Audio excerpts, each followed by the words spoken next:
Good afternoon students. तो जैसा कि आप देख रहे हैं हमारा आज का टॉपिक है डिटर्मिनेंट्स। देखिए डिटर्मिनेंट्स पढ़ने से पहले हमें थोड़ा मैट्रिक्स की नॉलेज होनी चाहिए। मैट्रिक्स क्या होती है और determinants, how to use matrix in determinants. Okay, तो मैट्रिक्स जैसा कि हम सब जानते हैं, matrix is a rectangular arrangement of elements. What the mean by rectangular? For example if I write 1 2 3 and 4 5 6. Okay, now if we join all the points, then a rectangle will be formed. Okay, breadth is different and length is different, so it is a rectangular. So it is a matrix in which elements can be write in a rectangular form. Okay, we can also write it as 1 2 3 4. If we join, then it is a rectangle, also square, because all squares are rectangular. So these two are matrices.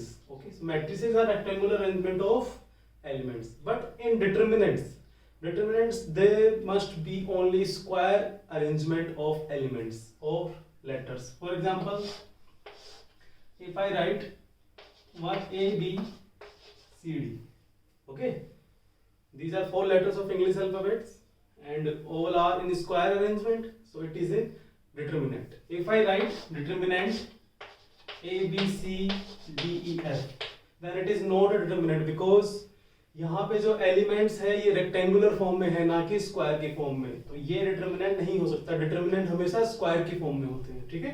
तो it is a matrix, not determinant. तो determinant की हमने definition क्या होती है कि if we write any number और letters in a square form only. Square means number of rows and number of columns are same. Rows means the horizontally arrangement is row and vertically is column. So in which number of row, 2 rows are here, R1 and R2, and number of columns C1 and C2. So number of rows and number of columns are same, then that is a determinant. And number of rows and number of column is called order of the matrix or order of the determinant. For example, if I write a determinant 1 2 3 0 1 2 4 5 6, here 3 rows and 3 columns, so order is 3 into 3. जहाँ पे ये 3 किसको represent करेगा? रोज। पहले हमेशा रो को लिखेंगे हम, देन किसको लिखेंगे? कॉलम को। ओके, सो ये डेफिनेशन थी डिटर्मिनेंट की। Determinant is the square arrangement of elements. Okay, now how to represent? हम डिटर्मिनेंट को किस तरह रिप्रेजेंट करते हैं? डिटर्मिनेंट को जनरली हम DTA या फिर it is the sign of determinant, okay, या DET, और generally we use this sign to represent a determinant. So these are the symbol by which represent a determinant. Okay, now generally 2 types of determinants are there. Okay, it is the basic determinant. For example, it is a determinant, not any type, only determinant. ये सिर्फ determinant होता है। लेकिन अगर हम ऐसे लिखें कि 1 2 3 4 5 6 and दिस एलिमेंट आर 0, देखो ये क्या होता है मैट्रिक्स में, डिटर्मिनेंट में, इसे कहते हैं हम डायगोनल। तो अगर डायगोनल से ऊपर वाले 3 एलिमेंट या फिर डायगोनल से नीचे वाले 3 एलिमेंट अगर 0 हो जाए तो it is called triangular determinant. It is called triangular determinant. Okay, और अगर इनके साथ साथ अगर ये भी 0 हो जाए, for example 1 2 3 and other all elements are 0, then this will be called diagonal determinant. It is called diagonal determinant. तो जनरली ये 2 टाइप होते हैं, ठीक है। ये जनरल टाइप है डिटर्मिनेंट का, किसी भी डिटर्मिनेंट को हम इस फॉर्म में लिखते हैं।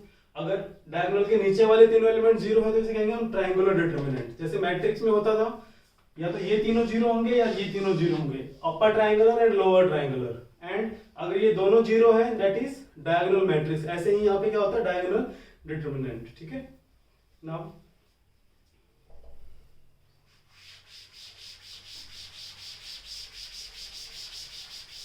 Next, sign of the elements in a determinant. देखो डिटर्मिनेंट में जो एलिमेंट्स का साइन होता है जो एक्सपेंशन के टाइम काम में आता है वो अल्टरनेट होता है प्लस माइनस। फॉर एग्जांपल अगर हम 2 into 2 डिटर्मिनेंट की बात करें तो साइन क्या होते हैं, प्लस माइनस माइनस प्लस।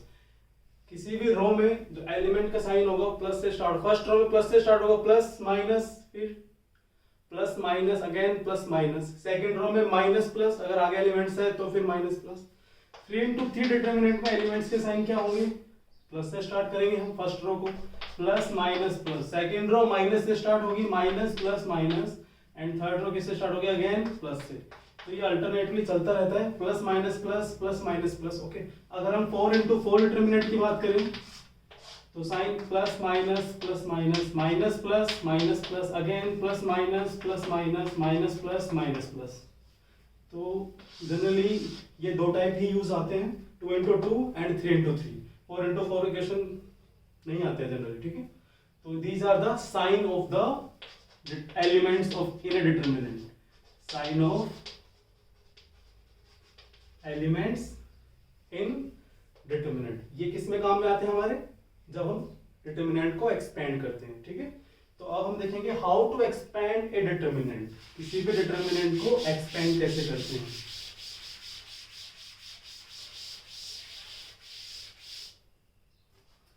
तो ये इंपॉर्टेंट टॉपिक है, नाम है एक्सपेंशन ऑफ डिटर्मिनेंट। तो देखिए सबसे पहले हम 2 into 2 डिटर्मिनेंट की बात करते हैं, जिसका ऑर्डर कितना हो, 2 into 2, जिसमें 2 रो होती है और 2 कॉलम होते हैं। फॉर एग्जांपल मैंने डिटर्मिनेंट लिया A 1 2 5 3, okay, it is the determinant of order 2 into 2। अब इसको एक्सपेंड करना है, तो एक्सपेंड करने के लिए इसमें क्या करना है, जस्ट ओनली क्रॉस मल्टीप्लाई, इन एलिमेंट्स को ओनली क्रॉस मल्टीप्लाई करना है। बट स्टार्ट कहां से करेंगे, हमेशा फर्स्ट एलिमेंट से, ओके। लेफ्ट टू राइट चलना है हमें, लेफ्ट से स्टार्ट करेंगे, लेफ्ट टू राइट, ऊपर से नीचे।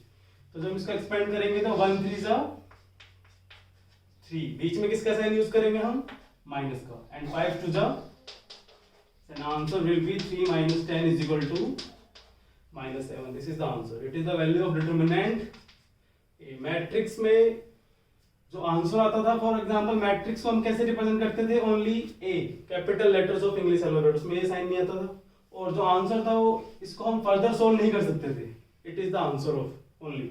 बट अगर इस किसी भी मैट्रिक्स को फर्दर सोल्व कर सकते हैं तो किसका यूज करेंगे, डिटर्मिनेंट्स का। तो डिटर्मिनेंट अगर 2 into 2 ऑर्डर का डिटर्मिनेंट है तो उसको एक्सपेंड करने के लिए क्या करते हैं, हम ओनली डायरेक्ट क्रॉस मल्टीप्लाई करते हैं, पहले इन एलिमेंट्स को करेंगे फिर इन एलिमेंट को करेंगे। स्टार्टिंग हमेशा यहीं से करनी है, ऐसे स्टार्ट नहीं कर सकते हैं, ऐसे करेंगे तो फिर डिटर्मिनेंट का साइन चेंज हो जाएगा, ठीक है। तो 1 into 3 3, 5 2 10, 3 minus 10 minus 7, okay. Now how to expand 2 into 2 को एक्सपेंड करने का ओनली यही एक मेथड है, single method, okay. Now 3 into 3, how to expand 3 into 3 determinant.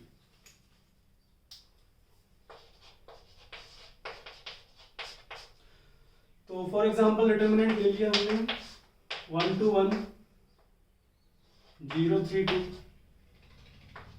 5 4 3, it is determinant of order 3 into 3, 3 rows and 3 columns. Now how to expand it?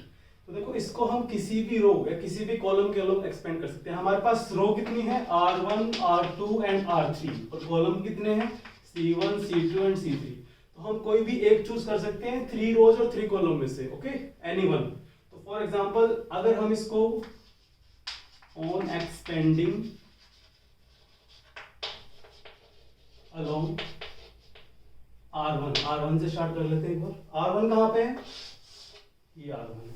देखो R1 में कितने element है, 3, 1 2 एंड 1, ओके। नाउ हमने sign पढ़े थे इससे पहले, डिटर्मिनेंट के साइन क्या होते हैं, 3 into 3 में sign are plus minus plus minus and plus minus plus, okay.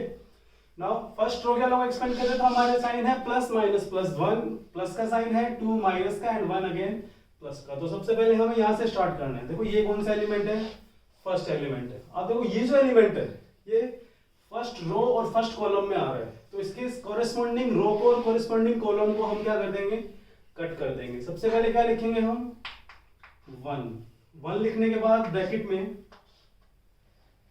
Determinant इस रो और इस कॉलम को रिमूव करने के बाद कितने एलिमेंट बचते हैं हमारे पास? 4 एलिमेंट, दोज आर 3, 2, 4 एंड 3.